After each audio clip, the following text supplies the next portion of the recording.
U.S. Navy launches live-fire missiles in warning to China. Unusual drill in the Philippine Sea, a signal to the PLA that American forces can counter advanced threats, military observers say. Exercise designed to support security and stability in the Indo-Pacific. The U.S. Navy was targeting China with live-fire missile tests in the Philippine Sea last week, sending a message that it was up to the challenge of the PLA's new advanced systems, military analysts said.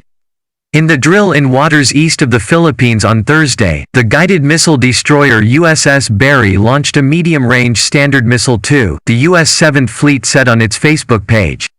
It was accompanied by the guided missile cruiser USS Shiloh, which also launched an SM-2 during the drill. Beijing-based military specialist Zhou Chenming said these kinds of drill were not common and could be seen as a warning to the People's Liberation Army.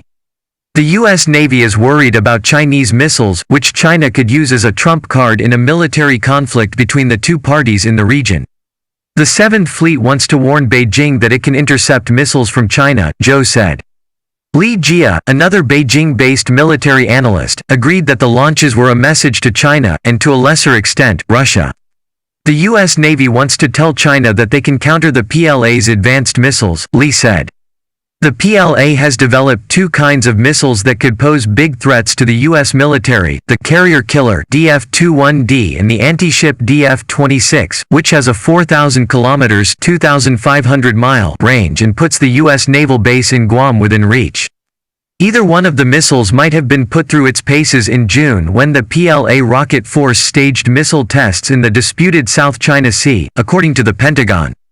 The USS Barry was retrofitted with the latest Aegis combat system 2 years ago, improving its ability to defend bases such as Guam and U.S. warships from the two kinds of Chinese missiles.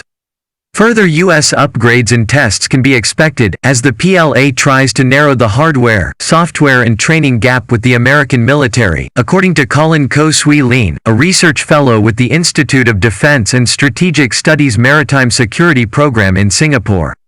Given the shift in defense focus to the Indo-Pacific and with the PLA threat in mind, I wouldn't be surprised if the U.S. Navy conducted more such live-fire exercises to validate the fleet's capabilities against the evolving PLA missile strength, Ko said, adding that the Philippine Sea would be a significant battlefield in any future China-U.S. armed conflict. The missile launches come as the U.S. strengthens military links with Vietnam, the Philippines and other regional allies as part of its Indo-Pacific strategy to curb China's power in the South China Sea.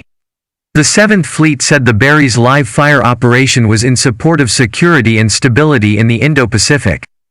Hong Kong-based military commentator Song Jongping said the drill in the Philippine Sea was meant to strengthen the U.S. military presence in the region, amid fears that the U.S. could be forced out by the PLA.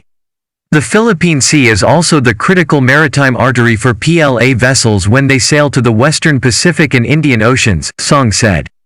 The U.S. Navy needs to further enhance its military presence in the region, signaling that political trust between the two countries is falling. Don't forget to like our video and subscribe for our channel.